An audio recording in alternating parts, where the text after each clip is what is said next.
El río está inundado de actividades. Sé que mucha gente que estaría en el Congreso está haciendo cosas en las carpas. Y también quiero recordar que en la pausa café podéis acercaros a la zona de pósters para dialogar con los autores, que os los pueden explicar, resolver dudas, etc. Y también tendréis una exposición de Experimenta, con 4 proyectos de física y tecnología representativos de los últimos 11 años.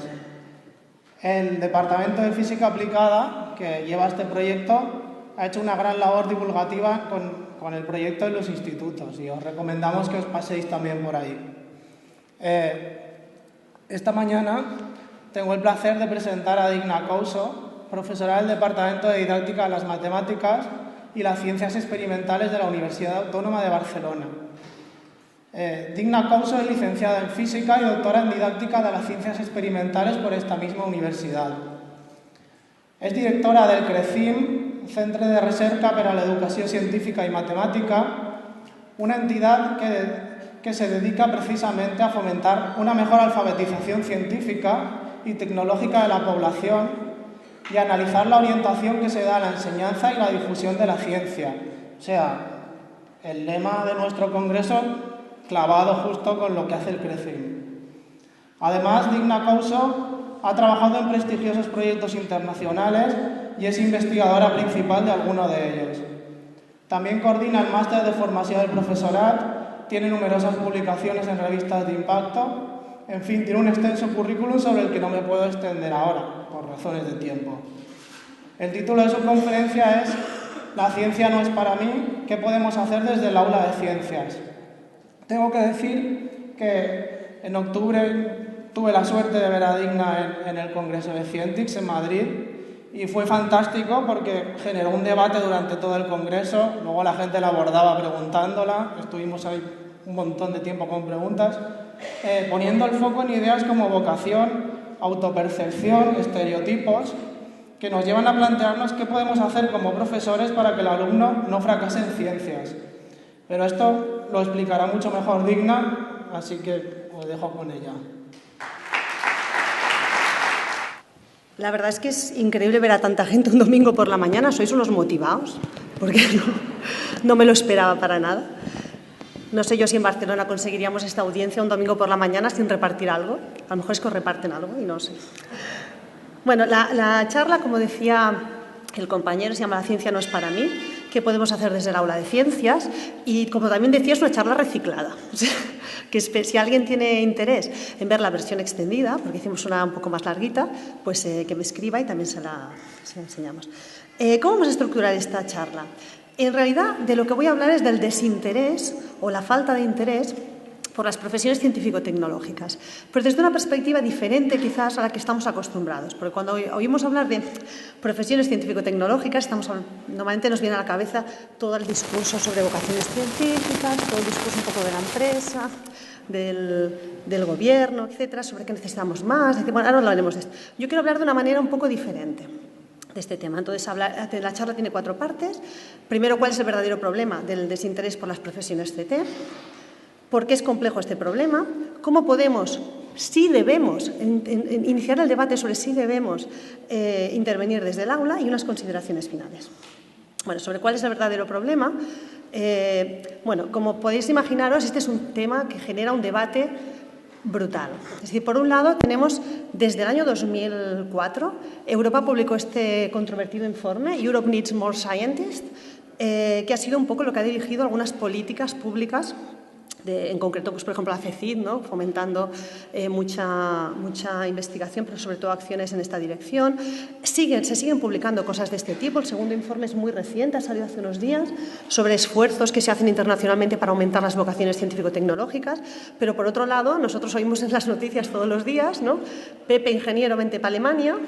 Cómo exportamos ingenieros, el hecho de que los jóvenes investigadores de nuestro país mendigan por la ciencia, es decir, que en realidad parece que la ciencia no sea una profesión tan halagüeña o tan necesitada. A la vez esto contrarresta con estudios como los de Google y otras empresas las que dicen vamos a necesitar un 30, un 40, un 60, cada estudio dice un poco más. Ahora ya van por el 80% de los profesionales del futuro necesitarán competencias CT. La UNESCO acaba de publicar el reportaje sobre Women in Science y realmente no es nada halagüeño, incluso en los países más desarrollados la presencia nunca es más de un 28% en promedio, en algunos sectores es muchísimo más, en el médico, en el biológico, pero en otros es muchísimo menos, en programación, etc. Es decir, realmente, ¿qué problema hay con el desinterés? Si parece que, y sobre todo a nivel local, a nivel de nuestro país, producimos más de los que necesitamos y más que nada los exportamos. ¿Cuál es el auténtico problema que hay? Entonces, el discurso tradicional, como os decía, es un poco este, ¿no? De que hacen falta más profesionales. Voy a girar esto porque si no lo veo bien, perdonadme. De que hacen falta más profesionales. Uy, acabo de hacer algo que no debería haber hecho. Vale. Ahora viene cuando me riñen. Perdón. Es que no lo veo. ¿Sí? Vale. Qué bonito va a quedar esto en la grabación, ¿verdad? Cuando la chica toca la tecnología y se la carga, ¿no? Para seguir fomentando los estereotipos. No entiendo por qué no funciona. Lo voy a volver a poner. Vuelvo a poner. Vale, lo vuelvo a poner un momento.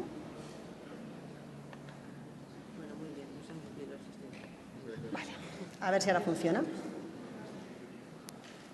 Vale, entonces, el discurso tradicional, como os decía, es que hacen falta más profesionales y en realidad es una demanda global, no tanto local. Es una demanda más para algunos sectores, sobre todo para la programación, no tanto en general, y se suele decir, bueno, vale, a lo mejor no hacen falta ahora, pero harán falta en el futuro. Hay un discurso diferente, que a mí me parece mucho más interesante para el profesorado de ciencias, que es el que yo quiero compartir con vosotros, que es que en realidad no es un tema de cantidad. No es que haga falta más profesionales CTEM o de ciencia y tecnología. El problema que tenemos, y en ese sí comparto, debe ser lo único que comparto tanto con los políticos como con los empresarios, es que lo que nos hace falta es otra calidad de profesionales CTEM. ¿Y qué significa esto? Lo que nos hacen falta son profesionales diferentes. En el ámbito CTEM se ha estudiado mucho cómo la falta de diversidad de perfiles, el hecho de que haya, por ejemplo, que las mujeres estén poco representadas o que los perfiles minoritarios, ciertas etnias, ciertas ideologías, ciertas características cognitivas, más creativas, más artísticas, más humanistas, no estén, genera un problema importante. Y es que las innovaciones son de peor calidad y económicamente es muy costoso. De hecho, recomiendo este libro, se llama Gender Innovations in Science and Engineering, y es una lectura fantástica en la que habla de todos los problemas que ha llevado en los últimos años el hecho de que la perspectiva de género no esté incluida en la investigación y el desarrollo tecnológico. Por ejemplo, fármacos que después de haber pasado todo el proceso no funcionan en mujeres o tienen problemas en mujeres. ¿Por qué? Porque solo se probaron en hombres o básicamente en hombres. Por ejemplo, el típico ejemplo de los dummies, que siempre han sido antropomórficos no queriendo decir representando un humano, sino representando un señor. Y en ese sentido, todo el problema que han tenido los automóviles para poder incluir ahora la perspectiva de cuando una mujer está embarazada, cuando es una persona más pequeñita, el tipo de cosas, el tipo de problemas de seguridad que genera diversidad de perfiles. Que las mujeres y otras minorías no estén representadas en la tecnología no es, obviamente, y aquí lo compartiréis todos, sois profesores y profesoras, y sabéis que no es un problema cognitivo, no es un problema de poder, de tener capacidad. De hecho, en China, la technological workforce, el 40% son mujeres. ¿Por qué? Porque no se les deja elegir, entre otras cosas, porque el que tiene ciertos resultados hace ingeniería y ya está. No es que esté yo abogando por este modelo, cuidado, pero quiero decir que no es un tema de que no puedan estar. El tema es que no quieren estar. ¿Y por qué no quieren estar? Les vamos a analizar, porque además esto nos es muy costoso en términos incluso económicos, pero sobre todo sociales. Entonces, ¿cuál es el verdadero problema del desinterés por las profesiones CTEM? El verdadero problema es un problema de equidad, como en toda la raíz de los problemas educativos. El problema de fondo es de equidad. Lo que nos pasa es que el querer o no querer, el imaginarte o no imaginarte una profesión científico-tecnológica depende y mucho, ¿vale?, de si eres chico o chica y de qué origen social y económico vienes. Esto significa, ¿vale?, esto lo que nos está diciendo es que seguramente la raíz del problema es mucho más social que no cognitiva o educativa, y ahora hablaremos. Esto tiene mucha influencia en el futuro económico de estas personas, porque lo que sí es verdad es que las profesiones científico-tecnológicas han mostrado ser mucho más resilientes y mucho más meritocráticas. Es decir, si tú vienes de un perfil socioeconómico bajo, es muy difícil que acabes siendo director de orquesta. Muy, muy difícil. No es tan difícil que acabes siendo ingeniero. Es muy difícil que acabes siendo CEO de una empresa. No es tan difícil que acabes siendo director de un centro tecnológico. Los estudios sociológicos del mundo CTM demuestran que es de los pocos ámbitos realmente meritocráticos. Y eso da muchas oportunidades de ascensor social a nuestros alumnos que tienen grandes dificultades. Además, yo creo, y esto es importante, aparte de un tema de equidad, influye en el aprendizaje. Y este es el gran problema. Hasta ahora pensábamos que el sentido era unidireccional. Es decir, que como algunos alumnos no sacan buenas notas en ciencias, no rinden bien en ciencias, no podrán ser ingenieros, científicos, médicos, farmacéuticos.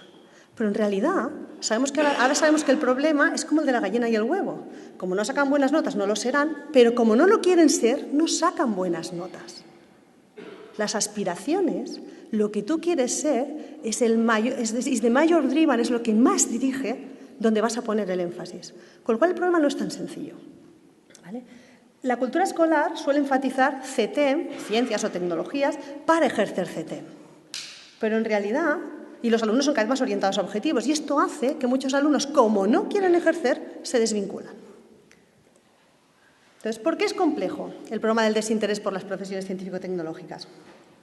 Pues básicamente porque es una problemática multifactorial. Yo ahora entraré en cada uno de los factores que influyen, pero también porque es una inversión a largo plazo. Es decir, la gente que estamos interesados en las vocaciones, bueno, vocaciones luego hablaré. Yo estoy totalmente en contra de la palabra vocación, ya algunos me habéis oído ya decirlo, porque me da la sensación que es como sentir la llamada del Señor, ¿no? Parece que queremos que nuestros alumnos sientan la llamada de la ciencia. La ciencia no te llama. La mayor parte de las veces la ciencia te aleja.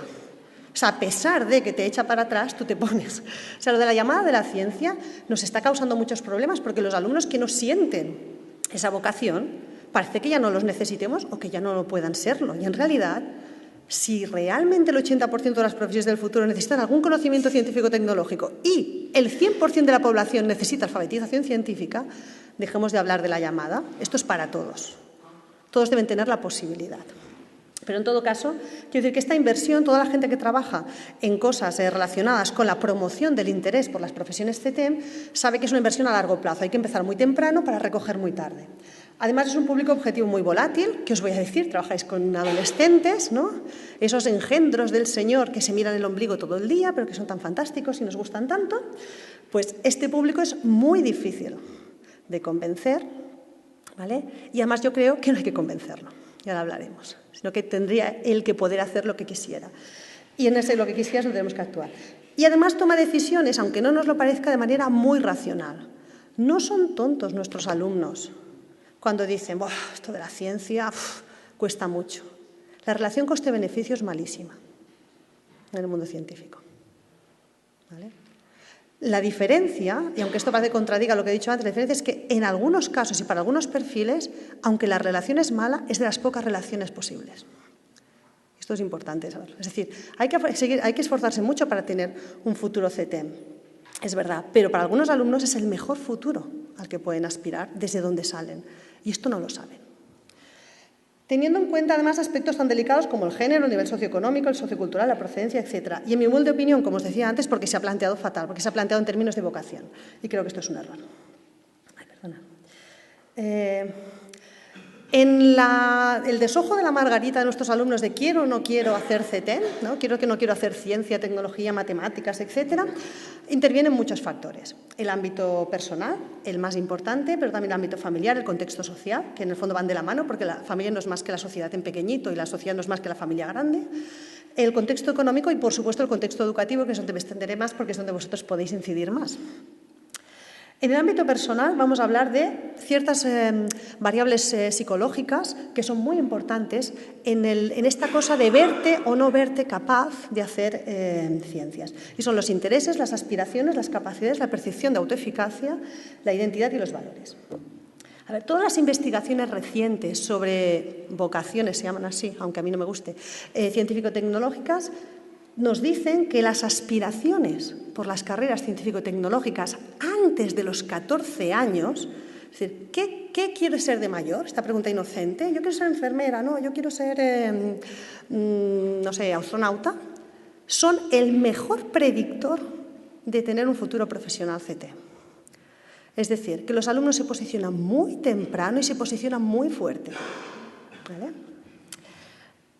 Se decide muy pronto y esto es muy problemático.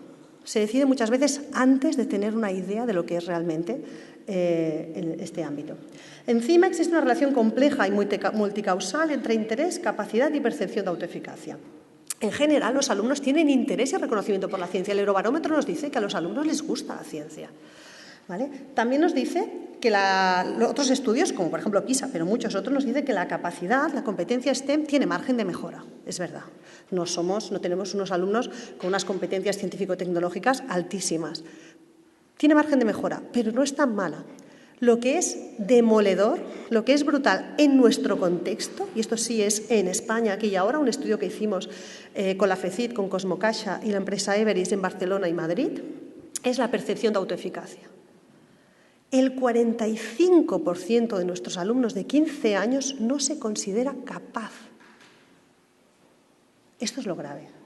Frente a un 19% de que realmente no tiene los niveles de competencia necesarios. El 45% no se considera capaz. Y resulta muy limitante. Incluso cuando hay interés alto, cuando hay capacidad alta y autoeficacia suficiente, incluso cuando pasan estas tres cosas, el factor psicológico clave es la identidad. ¿Me veo o no me veo siendo ingeniero, siendo científico, siendo médico, siendo farmacéutico? ¿Vale? En general para todos y en particular para las chicas. El factor más importante para las chicas es la identidad, seguido de la autoeficacia. Vamos a ver esto en una encuesta, que a mí me parece fantástica. El proyecto Aspires, se llama Aspires precisamente por eso, porque fue el que encontró lo importante que es la aspiración, el querer hacer algo en todos los aspectos. Fijaos que es muy interesante la gráfica porque dice, ¿aprendes cosas interesantes en ciencia? Sí, ¿no? Un 70%, chicos y chicas, sí. Cosas interesantes y tanto, me interesa un montón. ¿Tus padres piensan que las ciencias son importantes? Sí. ¿Los científicos hacen una contribución importante al mundo? Sí, fantástica. ¿Haces actividades científicas fuera del aula? ¿Vas al Museo de la Ciencia, estas cosas? Sí. ¿Aspiras a trabajar en el ámbito científico? No, para nada. ¿No? Esta es la clave. Por eso he titulado la charla, La ciencia no es para mí. No es que no me guste la ciencia, no es que no crea que es importante, es que no es para mí, es para otros, que la haga alguien. Que la hagan, por favor, que la hagan bien, yo no. ¿Vale? ¿Por qué? Por dos cosas. Porque no valgo, como os he dicho, el factor más limitante es la autoeficacia. Y aquí tenemos mucho que hacer los profesores, luego hablaremos. Aquí nosotros podemos contribuir enormemente. ¿Por qué? Porque la autoeficacia en los alumnos entre 15, entre 14, pero incluso entre 10 sobre todo, y 14, 15 años, se hace por lo que se llama proceso espejo, de mirarte en lo que creen tus profesores que eres capaz de hacer y lo que creen tus padres que eres capaz de hacer. La autoeficacia no la construyes a estas edades sobre lo que tú crees que eres capaz de hacer, porque aún no tienes herramientas metacognitivas tan potentes, sobre todo si no se han fomentado desde la educación. En nuestro contexto, como os decía, el problema de autoeficacia es enorme y supera el de capacidad. Como os decía ya antes, un 45% de alumnos se considera incapaz de dedicarse a la ciencia y la tecnología. ¿Por qué? Ahora hablaremos luego. Por la imagen que tienen de lo que es dedicarse a ciencia y tecnología y cómo tienes que ser. ¿Vale? Y la autoeficacia la construyen mirándose en profesores y padres. Entonces, ¿qué nos dice esto? ¿Tienen razón estos alumnos al pensar que solo es para los más listos? Como dicen ellos, porque nos lo dicen así, esto es para los listos. Otras cosas dicen también, ahora hablaremos, para los raritos y estas cosas. Es más importante, además, la capacidad y autoeficacia relativa. Este es un factor que es muy reciente en la investigación y que hasta ahora no nos lo habíamos mirado y que en el caso de las chicas tiene un papel fundamental. No es tan importante cómo te crees tú de capaz, por ejemplo, en ciencias o en matemáticas, sino cómo te crees de capaz respecto a otras capacidades que tienes. Por ejemplo, las personas que tienen un perfil cognitivo que se llama simétrico, es decir, que se le dan bien tanto el ámbito lingüístico, social, de las relaciones personales y la lengua, como el ámbito matemático, lógico, abstracto, es que tiene un perfil más simétrico, a priori esto sería bueno, ¿no? Un perfil cognitivo equilibrado, Precisamente porque si las letras se les dan muy bien, cuando las ciencias se les dan un poco peor, consideran que se les dan muy mal. Este es el ejemplo de cuando preguntas a los chicos qué notas sacas en ciencias, dicen un 6, ¿vale? Dice, ¿y qué tal? Súper bien. Y le preguntas a las chicas, ¿qué notas sacas en ciencias? Un 6, y qué tal, fatal. ¿Vale? La percepción no tiene nada que ver con la nota. Tiene que ver con lo que ellas lo comparan o con lo que ellos lo comparan. Los perfiles cognitivos simétricos son más comunes en las mujeres que en los hombres, ¿vale? Y esto genera, como no lo trabajamos, como no les decimos a las chicas que no seas tan buena en mates como en lengua, no significa que no seas suficientemente buena en mates. Eres buenísima en mates, lo que pasa es que en lengua eres extraordinaria. Esto no se lo decimos nunca, ¿vale? Y es lo que necesitan oír, porque ellos no saben medir esto. Además hay otro problema, y este de nuevo afecta más a las chicas, pero también a los chicos en desventaja social, que es que hay un problema de identidad.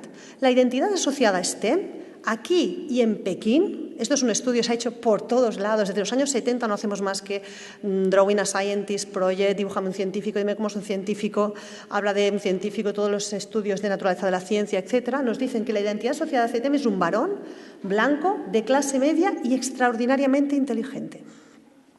Sí, fuera de lo común. ¿Cómo se van a sentir identificados con este perfil? ¿Quién con 15 años se siente fuera de lo común? Si lo común ya es un reto. ¿No? Es normal que crean que no es para ellos, porque la identidad proyectada por las profesiones científico-tecnológicas es totalmente alienante. Obviamente muchos chicos y todas las chicas se sienten excluidos de este perfil. Y para las chicas, lo que nos dice la investigación es que es más difícil reconciliar su feminidad con este perfil. Ahora lo estábamos hablando con el Consell, pero en general, cualquiera que haya estudiado ingeniería lo ha visto, lo ha vivido, ¿vale? Yo siempre hacía broma, yo estudié física en la carrera, pero yo siempre hacía broma con mis amigas hacían psicología, enfermería y la otra hacía biología. Y cuando íbamos a la discoteca, mentíamos como bellacas, todas hacíamos enfermería. Que si no, no te comías una rosca. O sea, esto estaba claro. Vas a decir, soy ingeniera, soy física. Soy rarita, vete para allá. ¿Vale? Si lo hacíamos es por algo. La identidad de género, además, se forma a edades muy tempranas. En muchos contextos, a partir de los 10 años, primaria, aquí no sé si hay muchos maestros de primaria, pero la primaria es yo siempre, tradicionalmente me he dedicado más a secundaria y ahora últimamente estoy poniendo mucho el foco en primaria porque realmente es donde se cuece todo y tenemos poco margen de maniobra. En muchos contextos, a partir de los 10 años, algunos niños y la mayoría de las niñas ya se identifican como no de ciencias o de ciencias. Es decir, lo de las dos culturas, que sigue vivito y coleando, aunque intentemos que no, la gente se posiciona como anumérica, como científica desde muy temprano. Entre los 8 y los 12 años, las niñas son muy propensas a pensar en su futuro como profesiones de cuidado y los niños como profesiones científico-tecnológicas, ¿vale? O más, sobre todo, de trabajos de chicos. Estas nociones se refuerzan en familia y aunque las chicas varían el discurso, es decir, aunque con 15 años ya no te dirían esto, y lo que te dirían es, no, una chica puede ser todo lo que quiera, y lo diría de una manera muy reivindicativa, en la práctica no lo piensan tanto. Y de hecho los estudios, los cuestionarios sobre qué profesiones piensan las chicas que son las más adecuadas para ellas reflejan esta realidad. Por ejemplo, hay mucha polarización, más del 70% de los chicos y más del 50% de las chicas piensan que las chicas son mejores en profesiones de cuidado, que son femeninas, y los chicos son mejores en profesiones técnicas, que son masculinas. Respecto al ámbito familiar y el contexto social en el que todo esto se cuece, todo esto personal se cuece, se retroalimenta en un ámbito familiar y social, las variables más importantes son, desde luego, la familia. La familia se ha ninguneado en la mayoría de las actividades que se proponen como para fomentar las vocaciones científico-tecnológicas. Y la familia es la clave de todo, la familia y lo familiar, lo cercano.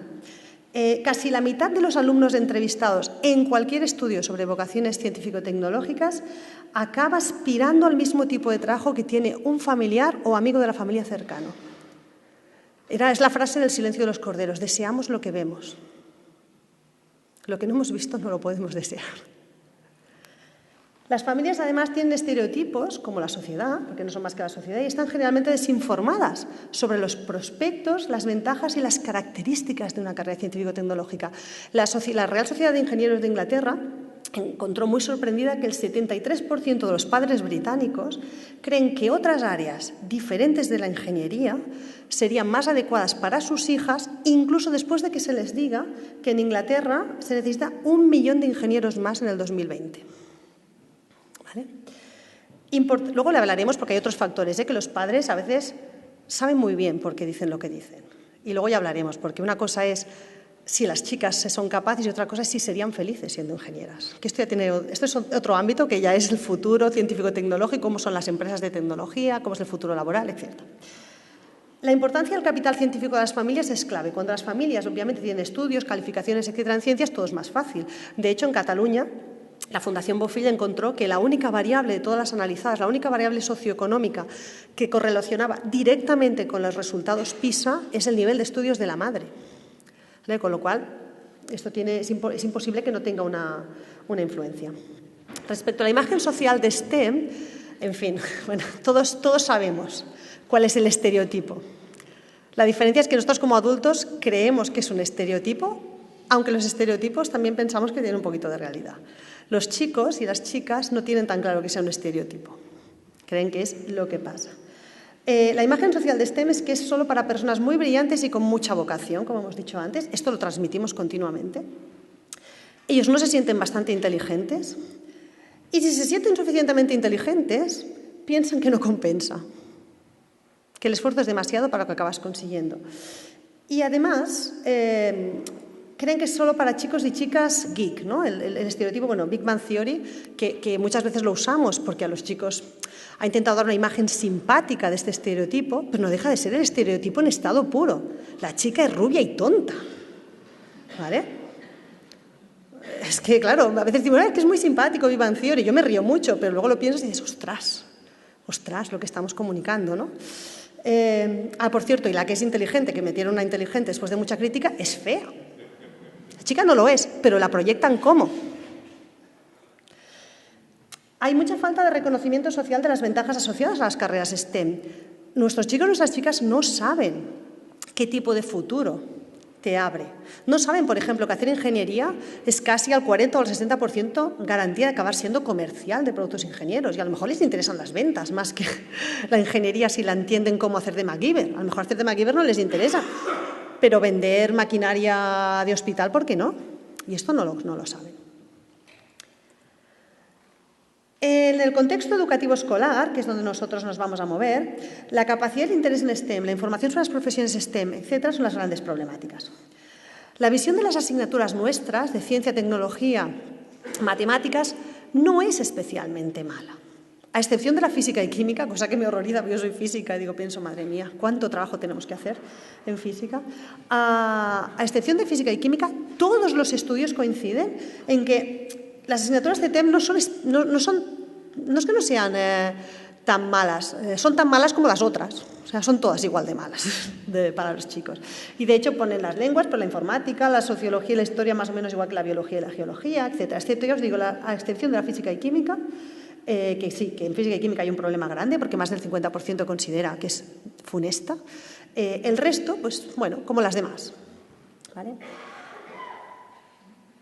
Lo que ocurre es que, a pesar de que esta visión de las asignaturas no es especialmente mala, el hecho de que física y química sea especialmente negativa sí influencia a las demás y sí influencia a cosas que luego se van a relacionar, como por ejemplo la ingeniería, ¿vale? Y que sea tan negativa y sobre todo tan sesgada de género es un problema internacional.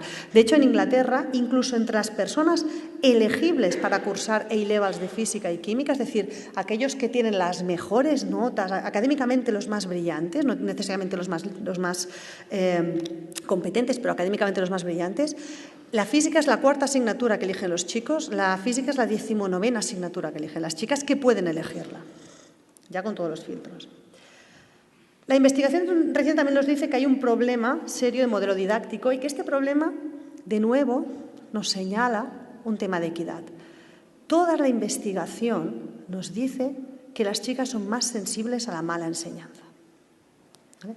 Es decir, Enseñar descontextualizadamente es más pernicioso, genera más problemas de alineamiento en las chicas que en los chicos. No significa, algunos diréis, ¿cómo? Pero si a mí, las chicas las que me sacan buenas notas.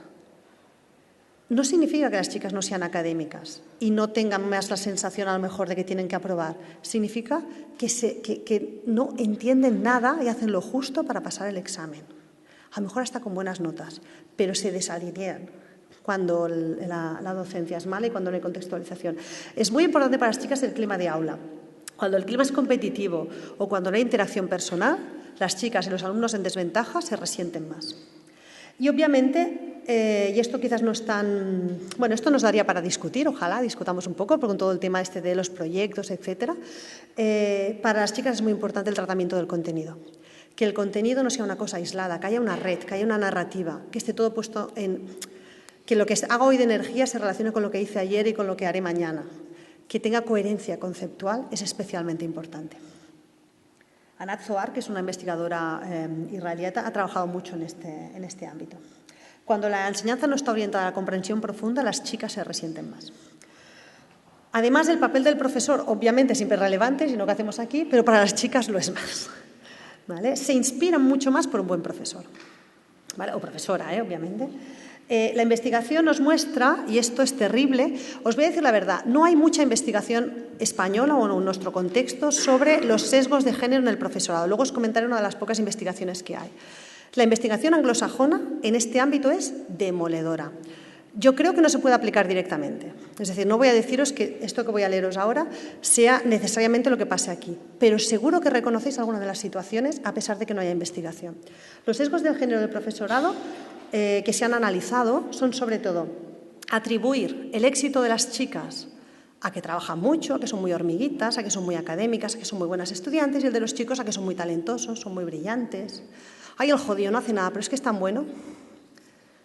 Yo he participado de reuniones de evaluación donde he hablado en estos términos, sinceramente, y estoy convencida que os reconocéis mucho.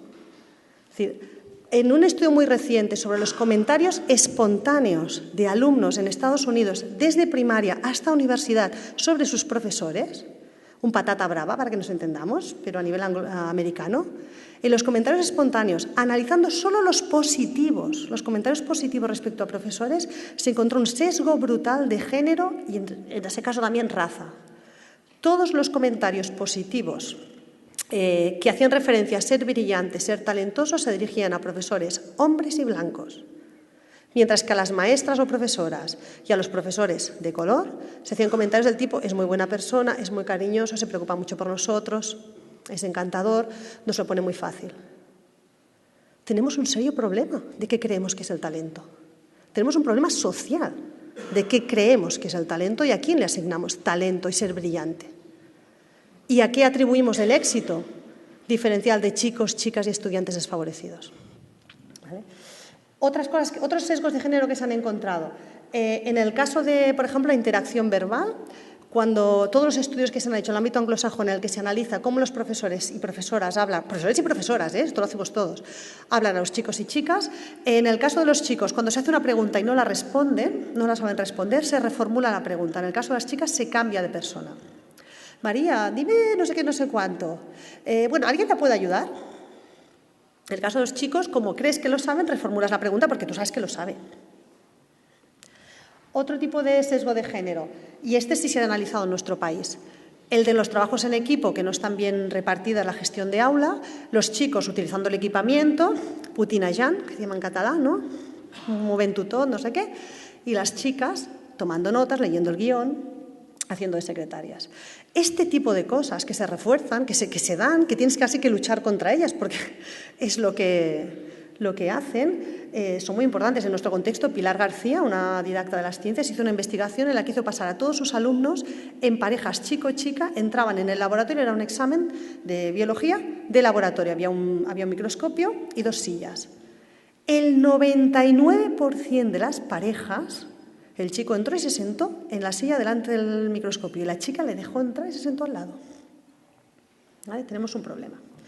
Además, la cultura de la evaluación del profesorado, de nuestra cultura de la evaluación, es muy problemática. ¿Y por qué? Porque el hecho de que no haya evaluación formativa, que hasta ahora se ha relacionado solo con falta de aprendizaje, tiene un peso brutal en lo que decíamos antes de la autoeficacia. El problema de que los alumnos no tengan éxito en ciencias, suspendan un examen, por ejemplo, no es solo que hemos perdido una oportunidad de aprender, es que estamos avivando el fuego del no creerme capaz. Y tiene una repercusión mucho más allá de lo que para nosotros a lo mejor sería que solo este examen y solo esta prueba. ¿Vale? Y hay diferencias de género muy grandes en la significatividad del feedback. Y este estudio también es demoledor, porque básicamente lo que dice es que el feedback que se le da a las chicas, sobre todo en primaria, que se hace más feedback cualitativo, es: lo has escrito muy bien, es un trabajo muy bonito, es un trabajo muy limpio, es un trabajo muy ordenado, formato. Y el feedback de los chicos: qué buenas ideas, ¿vale? Me gusta lo que has dicho. Bueno. Sobre la orientación. La orientación profesional, no me voy a extender porque creo que me estoy pasando de hora, pero sobre la orientación profesional, la que damos en los centros obviamente es muy pobre. Todos los alumnos se quejan de eso. En todos los estudios internacionales los alumnos se quejan de que no tienen ni idea cuál es el futuro de las profesiones científico-tecnológicas, que para ellos, aparte de la imagen del médico y el científico de laboratorio, no tienen más. ¿Vale? Y esto sí que es algo que algunos pensaréis, pero yo también tengo que hacer esto, porque a ver, los profes parecemos chicos para todo, ¿no? Tengo que enseñar, les tengo que cuidar, les tengo que hacer personas, alfabetizadas competitivas, y encima les tengo que... Bueno, luego hablamos. Yo creo que es que sí o sí lo hacemos, aunque no queramos, y a lo mejor está bien que demos otras visiones. Y además la orientación profesional llega muy tarde. Y cuando no hay orientación profesional, la imagen que tienen es la que hemos hablado, que es problemática. ¿Cómo podemos, si es que debemos intervenir desde la... Obviamente yo creo que sí, que debemos, pero bueno, lo dejo abierto porque me encantaría que hubiera un poquito de debate. Yo creo que debemos intervenir, pero ¿en qué? No en fomentar carreras científico-tecnológicas. Yo no creo que nuestra labor sea incentivar más personas en ciencias. Debemos intervenir en posibilitar que aquellos que a lo mejor no se lo plantean por los motivos equivocados, porque creen que no valen, y sí valen, porque creen que no es para ellos, y sí lo es, ¿vale? Posibilitar que puedan tener un futuro CTEM. Entonces, por eso digo, no para incentivar una carrera profesional, pero sí para posibilitarla. Las 5 grandes áreas en las que podemos trabajar, que algunas, las subrayadas, son las que más énfasis podemos hacer nosotros, y la que está en rojo es la que seguro tendríamos que hacer y nos cuesta mucho, porque implica cambiar totalmente la cultura del aula de ciencias y de tecnología y matemáticas. Cuando digo ciencias quiero decir CTM, todos los ámbitos. Son estas: facilitar una mejor identificación con STEM, intentar incidir en el capital científico de las familias. Esta es la más difícil y en el ámbito de lo posible, obviamente, porque sabemos que esto se nos escapa un poco.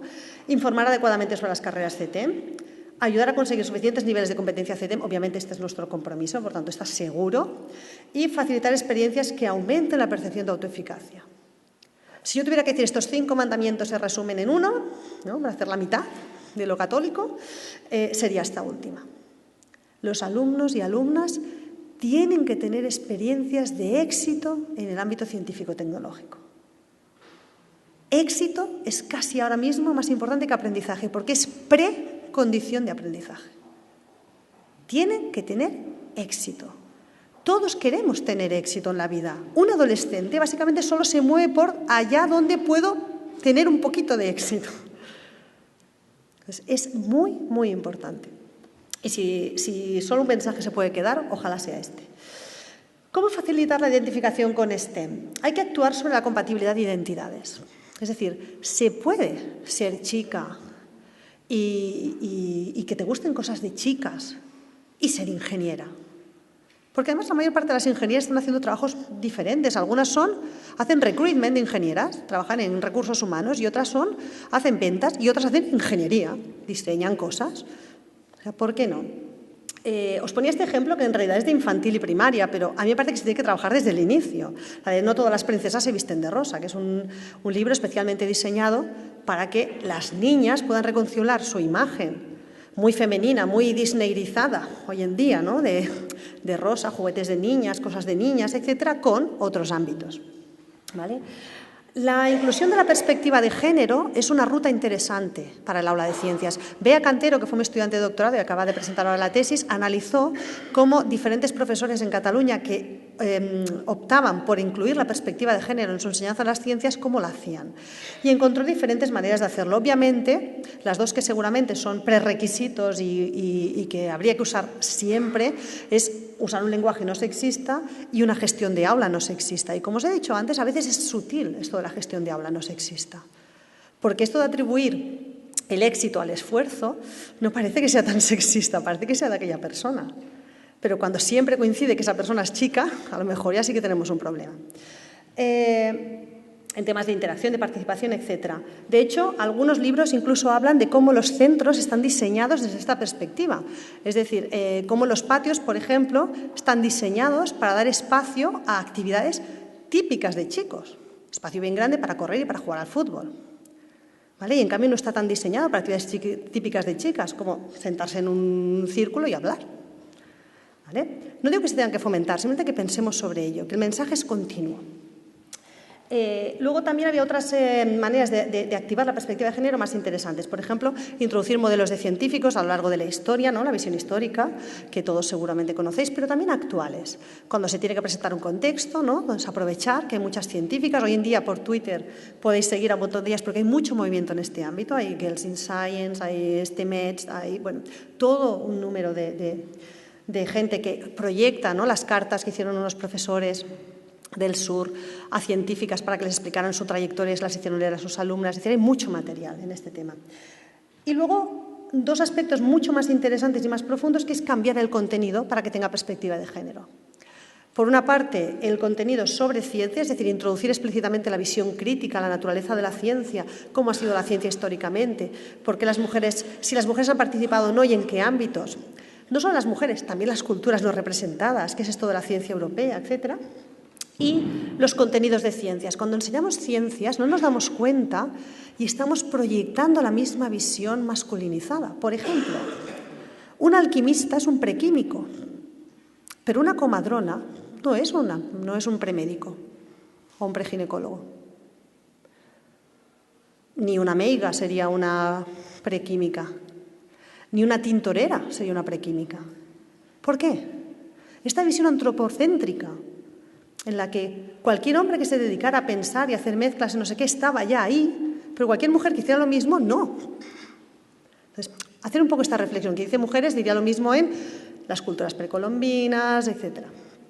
Y por último, que esto se puede hacer en diferentes grados de actuación, obviamente.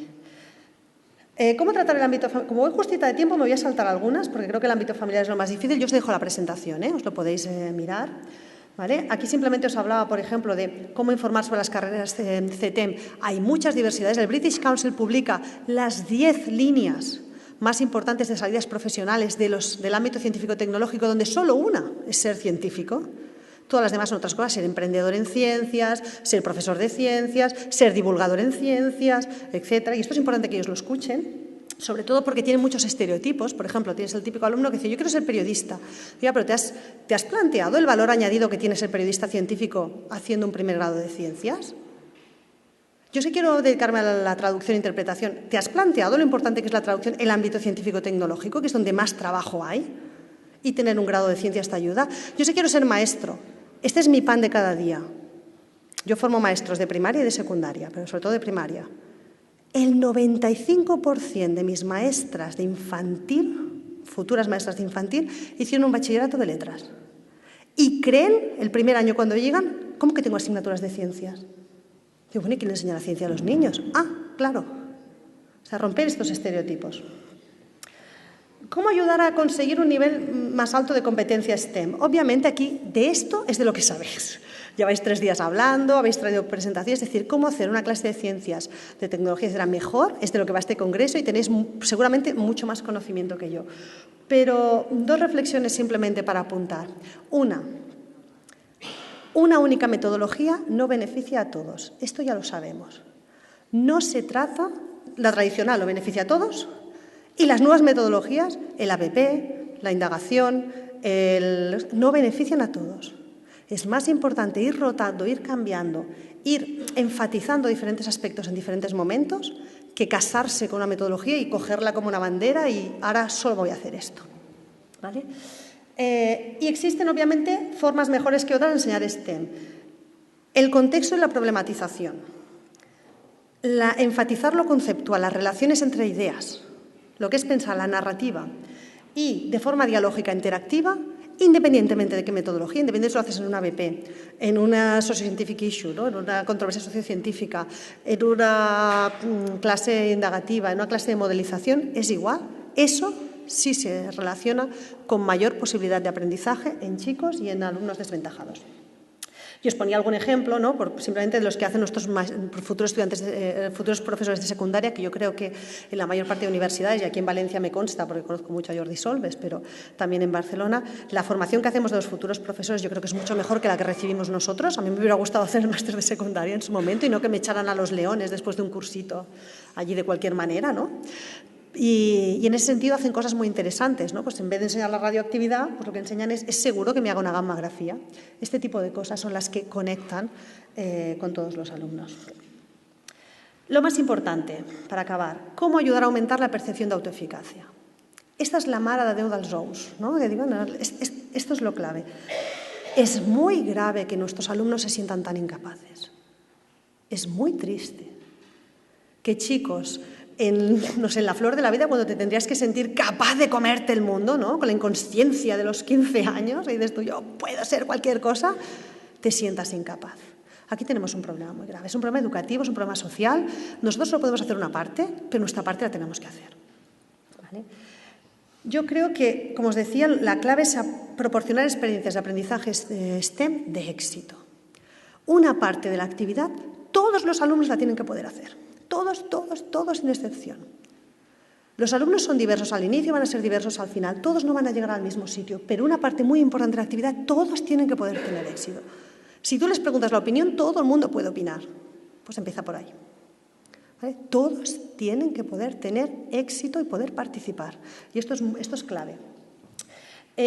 Los modelos educativos no competitivos y de alta recompensa en la autoeficacia también son muy potentes. Por ejemplo, las modalidades de aprendizaje-servicio, lo de los hermanos mayores, los apadrinamientos. Las escuelas de primaria lo usan mucho más que en secundaria.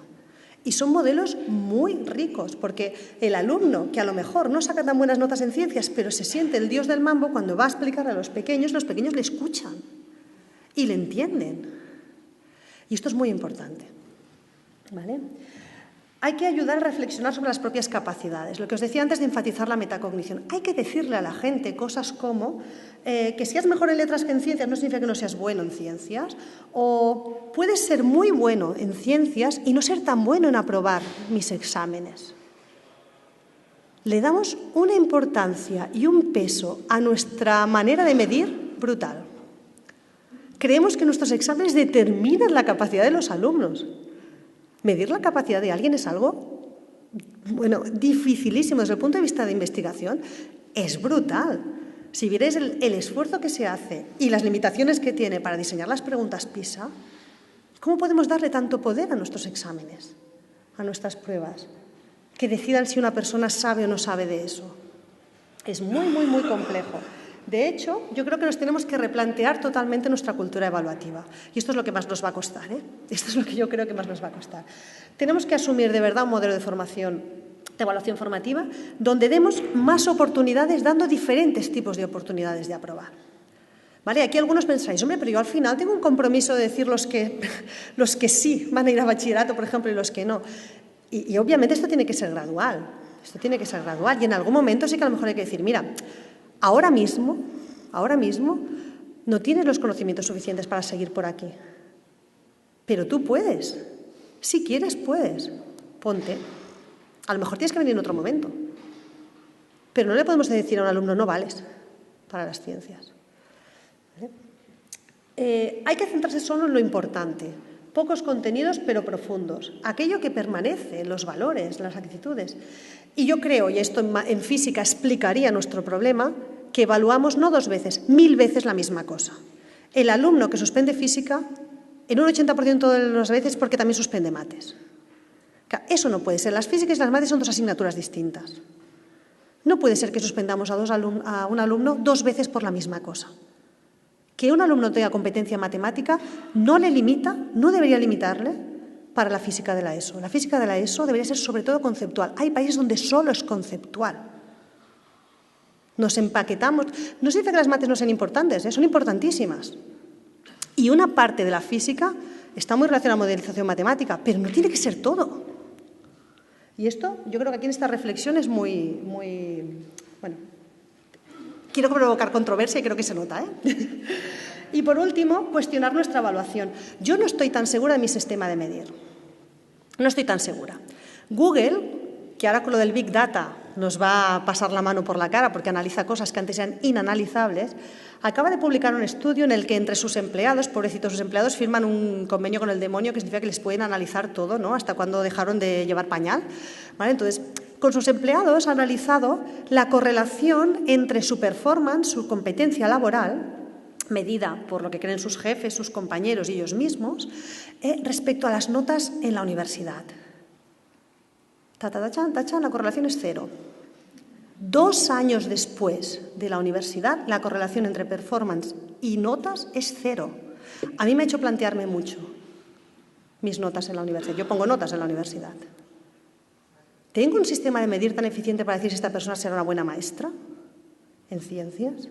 ¿Qué tengo que medir seguramente? Fijaos, es un poco complicado. Y por último, obviamente lo que ya sabemos, despenalizar el error, promover una cultura de la mejora constante, flexibilizar, dar oportunidades de reenganche. A mí siempre me ha preocupado mucho cuando decimos, es que ha suspendido el examen. Ya, pero entonces ya no hay más oportunidad de volver a probar aquello. Ya está, se ha acabado. ¿Qué es lo importante? ¿Que sepan algo o que lo sepan hoy, a las 10, que tengo el examen? Estas oportunidades de reenganche, pues vuélvemelo a hacer el examen. Pues ¿entendéis lo que quiero decir? Obviamente paulatinamente, ¿eh? No es lo mismo cuarto de ESO que primero de ESO y no es lo mismo sexto de primaria que primero de primaria, pero es que hacemos lo mismo casi desde el principio. Y por último, en conclusión, yo creo que si queremos acabar con la falta de equidad en las profesiones CT, de lo que nos tenemos que deshacer como sociedad. Como sociedad, eso no es un problema de la escuela, es un problema social, pero también la escuela, porque la escuela forma parte de la sociedad, es de la cultura de la excelencia asociada a CT.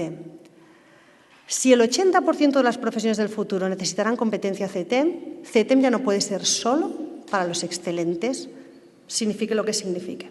Desde luego no solo para los talentosos académicamente, porque en nuestro país no son ni el 2%. Si queremos realmente, esto ya lo sabíamos de alfabetización científica, o sea, si queremos que todos los hombres sean alfabetizados científicamente, y esto lo queremos, ¿vale? Tenemos que hacer unas clases de ciencias distintas porque todos tienen que poderlas aprobar y todos tienen que poder dominar ciertas competencias. Pero es que además, para el ámbito laboral también.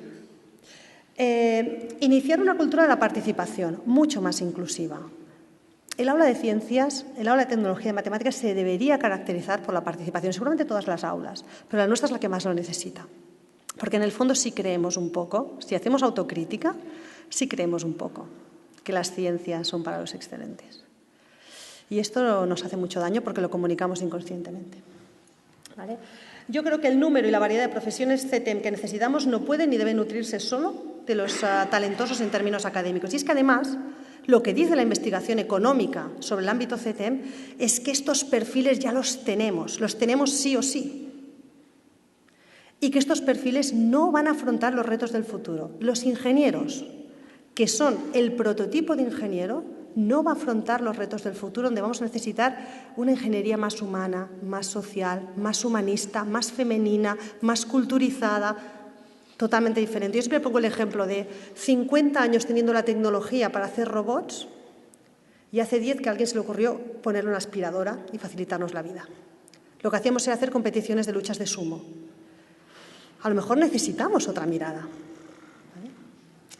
En relación a, además, y bueno, no me quiero extender, el paradigma RRI que viene para quedarse, el paradigma de la investigación socialmente responsable, que nuestros alumnos tengan, futuros ciudadanos, que participar directamente en las cuestiones científico-tecnológicas, en decidir, en opinar, etcétera, no solo para ellos, sino como sociedad que participa activamente en la ciencia, requiere de estas capacidades. Y por último, en las relaciones STEM y género, yo creo que la falta de contribución de las mujeres y de perfiles socioeconómicos, socioculturales diferentes es una anomalía que no esté y su contribución es una riqueza. ¿Y por qué digo esto? Porque hoy en día se ven muchas iniciativas que dicen, venga, vamos a animar a las chicas o vamos a animar a los pakistaníes y a los chicos marroquíes a entrar porque hay una emergencia nacional, hay una emergencia en el ámbito STEM. Este sería un planteamiento erróneo, ¿vale? No es porque los necesitemos en sentidos de emergencia y nos conformamos con. No, es que les necesitamos porque darán una visión diferente. Y lo voy a dejar aquí. Hay unas consideraciones finales que simplemente quieren decir que la elección de carreras es personal y con esta charla en ningún momento he querido decir, y lo comunicamos mucho en ciencias a veces, que los chicos y chicas tengan que hacer ciencias. No, lo que quiero decir es que tenemos que posibilitar que aquellos que no escogen esta carrera por los motivos erróneos la puedan hacer. Pero cualquier elección es igualmente respetable, igualmente digna, igualmente fantástica y tenemos que posicionarnos así. Y en ese sentido, yo escuché cuando estudiaba, se te dan bien las ciencias y las letras, pero sería un desperdicio que hicieras filosofía. ¿Vale? Lo usamos mucho este término. Nada es un desperdicio. Necesitamos gente talentosa y brillante en todos lados y la tenemos. ¿De acuerdo? Bueno, muchas gracias.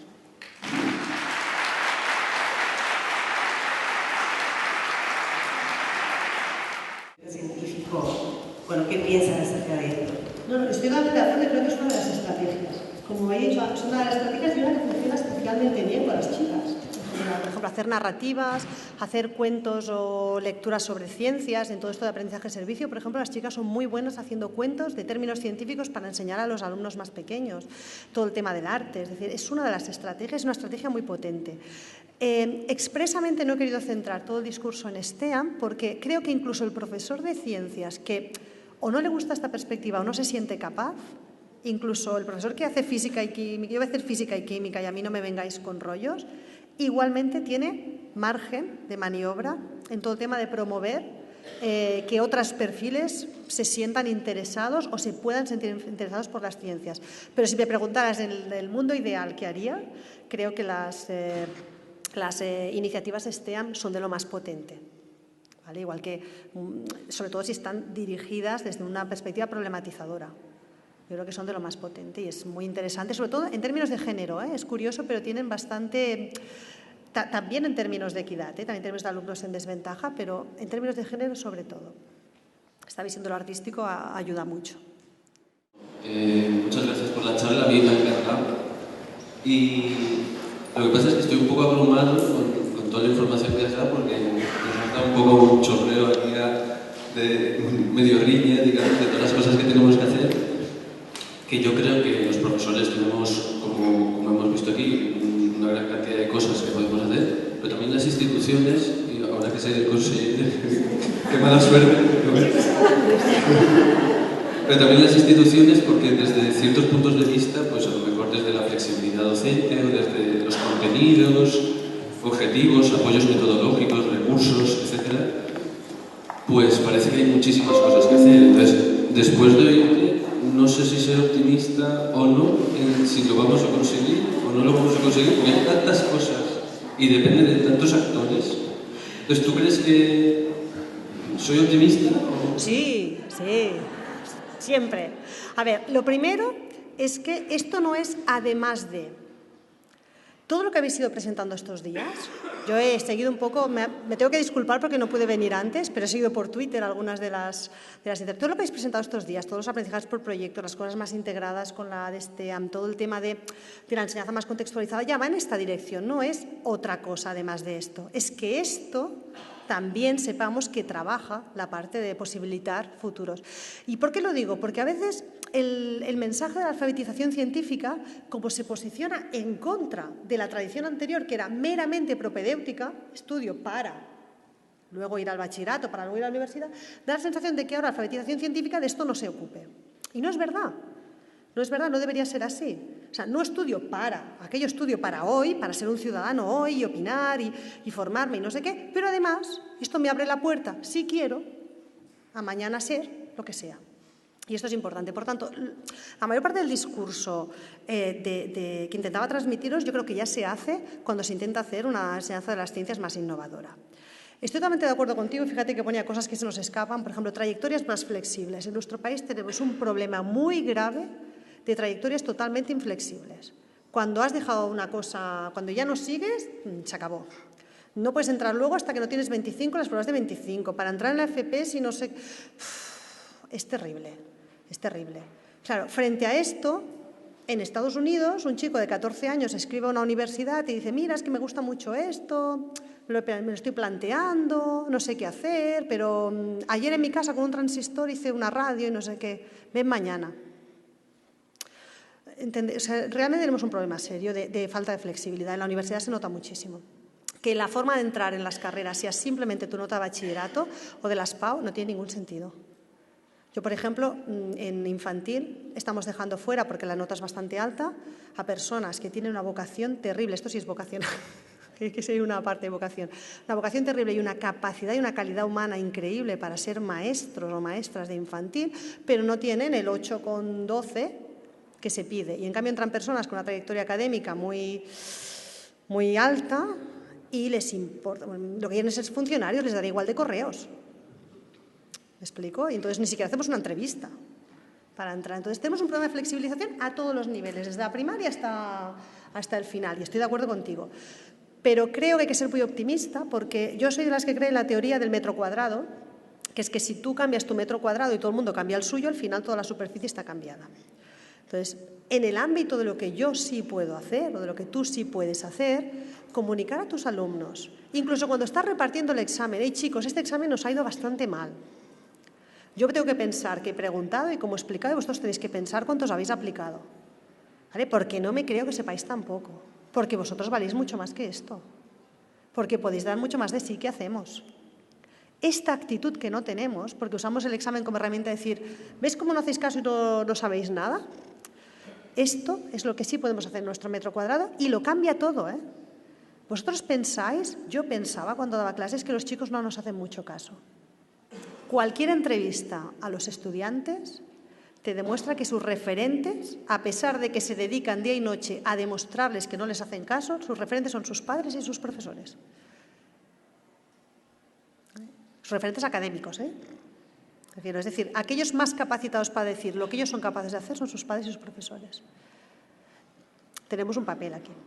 Y sí, optimistas hasta la muerte, ¿eh?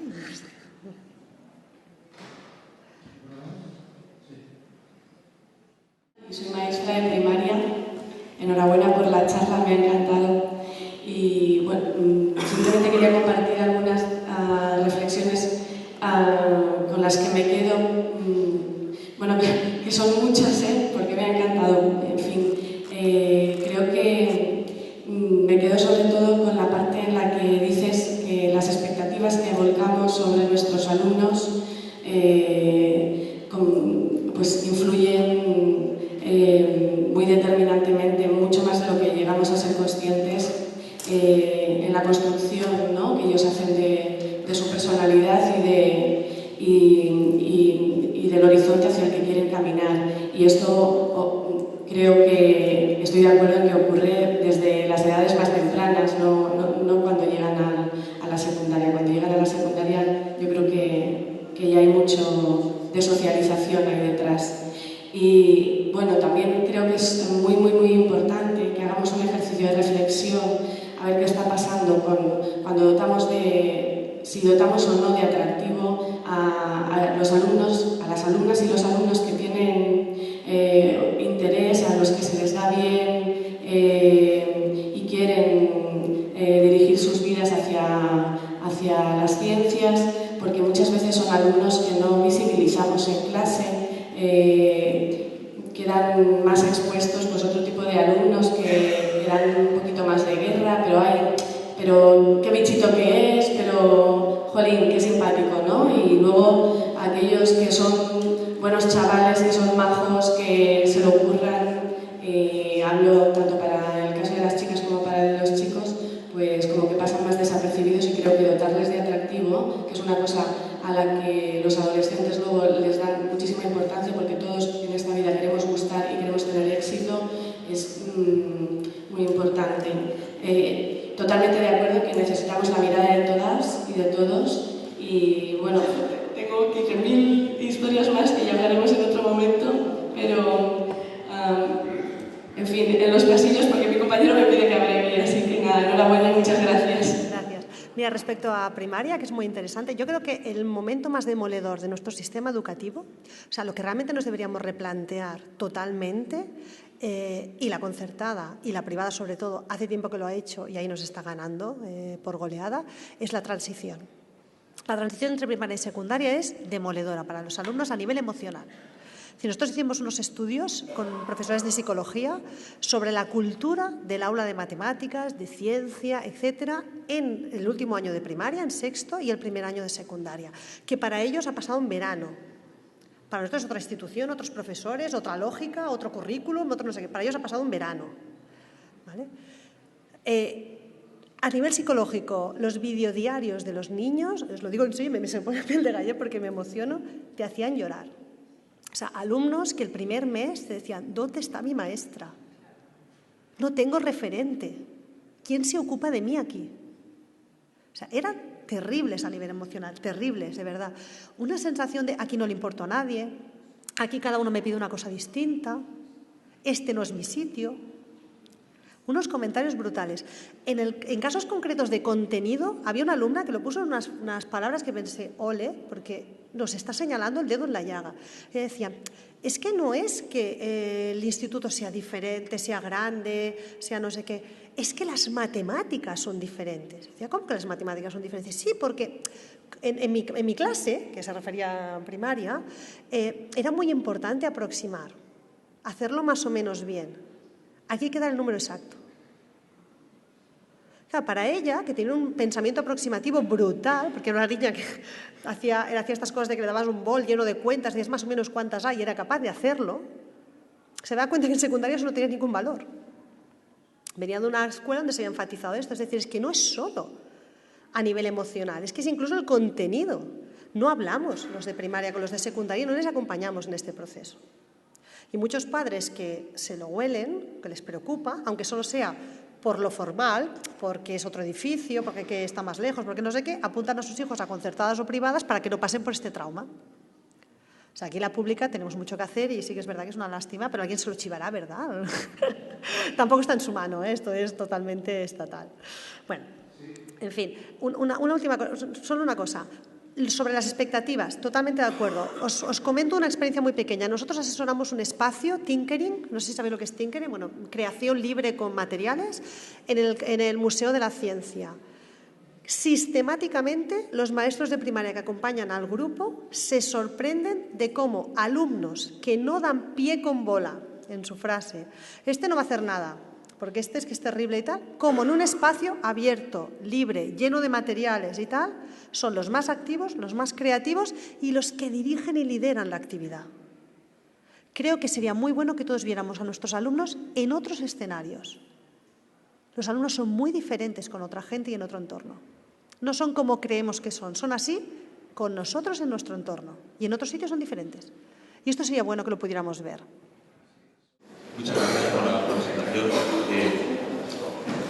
Trabajo en un departamento de Historia de la Ciencia y hace 2 semanas tuvimos una presentación que se llama Ciencia, Historia y Género, donde vino Ángela García, que presentó el proyecto Coincidiones, ¿no? Y ahí tuvimos una discusión sobre qué tipo de materiales podemos poner en las instituciones, como un centro, que es un instituto de Historia de la Ciencia, a disposición de las personas que quieren trabajar en este tema. Y Ángela hizo una reflexión muy interesante sobre el tipo de materiales que hay disponibles. Tenemos muchas biografías de mujeres, los últimos, ¿no? Pero muchos otros. Pero muy poco sobre reflexiones que en el mundo académico lleva mucho tiempo haciéndose, y el caso de Londa Schimminger, ¿no? Que ha señalado, es muy bueno, sobre los sesgos que la propia ciencia tiene desde una perspectiva de género, ¿no? Tanto las dificultades que las mujeres históricamente han tenido para acceder a la ciencia, como ejemplos como el que ha señalado del caso de la farmacia. ¿Qué podríamos hacer las instituciones públicas, universitarias, para poner a disposición, ¿no?, de la comunidad educativa ese tipo de materiales? A nivel epistemológico está muy estudiado, es decir, la ciencia sin perspectiva cultural y sin perspectiva de género no es ciencia menos equitativa, menos justa, menos humana, es mala ciencia. Punto. Es decir, cuando no hay perspectiva de género, las muestras están sesgadas, las preguntas están sesgadas, los resultados están sesgados. Cuando no hay perspectiva cultural, lo que estamos haciendo es la ciencia que nos preocupa. Eso está estudiadísimo. O sea, ¿por qué el SIDA es una enfermedad crónica en el primer mundo y mortal en el mundo subdesarrollado? ¿Por qué no se ha luchado? ¿Por qué las rutas de investigación han ido a evitar la enfermedad y sí a cronificarla? ¿Por qué la consideramos la obesidad una enfermedad? Es decir, toda la ciencia está cargada de este sesgo cultural y de género. Y nosotros no podemos, como profesores, ¿no?, aquí cambiar la ciencia, pero sí hacerles pensar en esto. Porque ojalá nuestros alumnos, sobre todo a nivel de bachillerato, que ya se empiezan a posicionar, entiendan que la ciencia en la que ellos van a entrar debería ser diferente de la que tenemos hasta ahora. Y la perspectiva de RRI, de Responsible Research and Innovation, que está intentando promocionar, que es muy controvertida en lo que queráis, la Unión Europea, pero que está para quedarse, en el sentido de que la ciencia sea un poco más aplicada y socialmente dirigida, va por este camino. Va por este camino. Lo que tenemos que conseguir son ciudadanos suficientemente críticos para que no se mediaticen con los mensajes, por ejemplo, de las grandes multinacionales o las grandes farmacéuticas que ya están aprovechando el RRI para generar grupos de opinión y lobbies de presión ciudadanos. Es decir, necesitamos, al final siempre es lo mismo. Nuestro único, yo pienso, yo soy profesora de física, ¿cuál es mi objetivo cuando enseño física? ¿Qué quiero yo en primaria, en secundaria, en la universidad? Hacer ciudadanos más críticos a través de la física. El objetivo siempre es el mismo, ciudadanos más críticos. Y yo le daré las herramientas de la física. Otro le dará las herramientas de la historia y otro le dará las herramientas de las matemáticas. Yo creo que el objetivo es el mismo. Y estoy totalmente de acuerdo, O sea, por eso quería decir, igual que en vocaciones, no lo hacemos por temas de equidad, lo hacemos por temas de calidad, además de equidad. Y la ciencia que no tiene perspectiva cultural o de género, lo ha demostrado, es ciencia costosa y mala. Enhorabuena por la charla. Coincido plenamente. Y es una reflexión y una propuesta. Pienso también que los modelos son muy importantes para los alumnos. El modelo de científico tradicional, el modelo de Albert Einstein, con una inteligencia superior al resto, es el que más gana, el estereotipo de científico más común, ¿no? En este sentido, este año nosotros hemos invitado a un amigo que trabaja en el CSIC, el Instituto de Biomedicina de Valencia, en un día hasta explicar cómo trabajan, cuál ha sido su trayectoria profesional, y ha sido muy enriquecedor para los alumnos, porque una persona que ha estudiado en su ciudad, que ha tenido unas notas buenas, pero asequibles, ha conseguido un trabajo como investigador en un centro de investigador que hay en su ciudad, y yo pienso que ha sido muy interesante que vean un modelo cercano de un investigador. En este sentido, animaros a que contactéis aunque no tengáis amigos a lo mejor, pero contactéis con centros de investigación, para el CSIC, y seguro que están dispuestos a ir a vuestros centros y mostrar ejemplos cercanos de este modelo científico. Totalmente de acuerdo. Hay muchas iniciativas del CSIC, que es muy prolífico, pero igual que es importante esto de traer científicos que trabajan en ciencia, yo creo que también les tenemos que hacer ver que hay personas CETEM a su alrededor y no se han dado ni cuenta. El nutricionista de su barrio o la nutricionista de su barrio, el podólogo o la podóloga, algunas de las personas que vienen a venderle el aparato de aguas, ¿no?, para calcificar el no sé qué. Es decir, cuando decimos hacer la ciencia más familiar, nos referimos a esto, a que la salida profesional del científico es una y la tiene que conocer porque la tienen estereotipada. Pero es una entre las 10.000 que hay. El bloguero que siguen o que sigue su padre, probablemente también tenga un perfil científico. Una parte muy importante de las personas que se dedican hoy en día a cosmética natural, etcétera, los medioambientólogos, es decir, no saben ver CETEM en lo familiar. Y tenemos que ayudarles a verlo, porque si no, a veces piensan, sí, muy guay lo de este científico, pero como yo no quiero ser científico, pues ya está, eso no es para mí. ¿Vale? Entonces tenemos que enseñarle ese perfil y todos los demás. Y estoy totalmente de acuerdo contigo, cuando conocen a un científico de primera mano, normalmente conocen a una persona mucho más asequible que la imagen que tienen. Normalmente. Y es curioso, porque los científicos reales, ¿no? Yo que en su momento hice historia de la ciencia y estudié bastante la figura de Albert Einstein porque me interesaba mucho, era un señor que le daba mucha importancia a las patentes que hacía de neveras. Las neveras le fascinaban. Esto no lo explicamos nunca. Era un señor que le encantaban las neveras. O sea, estaba obsesionado, hizo 4 o 5 patentes de neveras. Me parecía un objeto súper interesante para tenerlo en casa, una cosa muy especial. Y le daba mucha importancia a esto. ¿Vale? Nunca explicamos la realidad detrás del mito en todas las áreas. ¿Vale? Y no dejaba de ser un señor. Y ya. En este sentido, yo creo que los grandes héroes de la ciencia a veces nos han perjudicado. ¿Vale? ¿Por qué? Porque los proyectamos demasiado como héroes. ¿Vale? Hay que proyectarlos como personas. ¿Vale? El famoso de Newton a lomos de gigantes. ¿Vale? Pues si el propio Newton reconocía que lo importante era la gente que había venido antes que él, ¿por qué nosotros no hablamos de nadie más que de Newton? Bueno, en fin. Me ha parecido genial tu intervención y me ha hecho pensar mucho. A veces me han puesto los pelos de punta de pensar o de verla reflejada en todos los estereotipos que has dicho o haberlo visto a mi alrededor, igual no yo misma, pero a mi alrededor continuamente, y son cosas que no te das cuenta.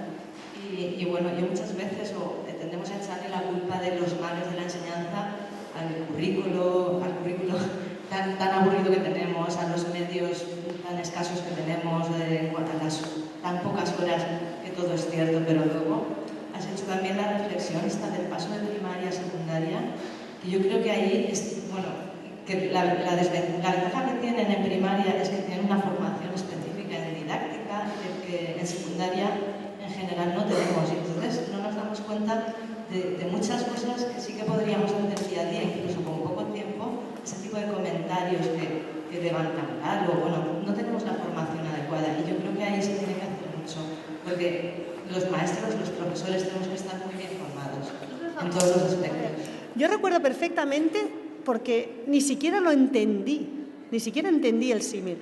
Recuerdo haber empezado, la primera clase que yo tuve en secundaria fue una profesora de castellano que entró muy seria, casi como la de fama, ¿no? Vosotros queréis la fama, pero la fama cuesta, casi.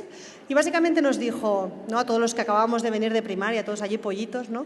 Nos dijo, esta es una asignatura muy difícil. El que quiera sobres, que vaya al estanco. Yo ni entendí lo que estaba diciendo. Os lo juro por Dios, que creo que en segundo empecé a entender lo que quería decir. Sobresalientes, vale. Qué manera de empezar, ¿no? Qué manera de darte la bienvenida y decirte, oye, ¿quiénes sois vosotros? ¿Qué os gusta? ¿Qué habéis hecho de lengua hasta ahora? ¿Vale? Como, no sé, no nos damos cuenta el efecto que tiene esto. Hay una anécdota que la cuento siempre. Mi pobre marido dice, no me menciones en las conferencias, por favor. Bueno, pues yo la menciono siempre.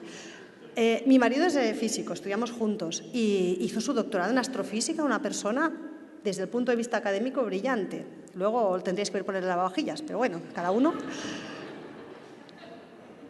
Cuando él estudiaba, la profesora de física y química, mi marido es de los que tiene el perfil cognitivo totalmente asimétrico, escribe fatal. Y la profesora de física y química decía que era un desastre, porque escribía fatal y todo esto. Bueno, pues ella tenía como la sensación de que este hombre no valía. ¿Vale?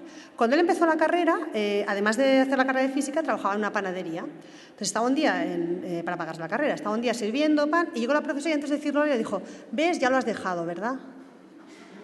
Así, yo decía, ¿por qué tanta hostilidad? O sea, claro, todavía se acuerda, le hizo pupa. O sea, todavía se acuerda, todavía a veces dice, tendría que ir a ver a la María Antonia y decirle, oye, no nos damos cuenta, les causamos impacto, pensar en vosotros. ¿No ha habido un profesor o una profesora que os ha llevado hasta aquí? ¿Vale? Y uno que a lo mejor os ha hecho daño. Tiene más importancia de la que pensamos la relación personal que establecemos con los alumnos. Y en ese sentido, esto no es además del modelo pedagógico, esto está en el modelo pedagógico. Esto está integrado en lo que tú crees que es ser competente en ciencias. Yo creo que mientras no nos creamos que la ciencia, la tecnología y las matemáticas no es para la excelencia, es para vivir la sociedad que nos ha tocado hoy en día, mientras no nos lo creamos de verdad, no cambiaremos las cosas. Y sí, todos tenemos estereotipos y la escuela está en la sociedad, no podemos cambiarlo todo, pero intentarlo en nuestro margen de maniobra yo creo que sí.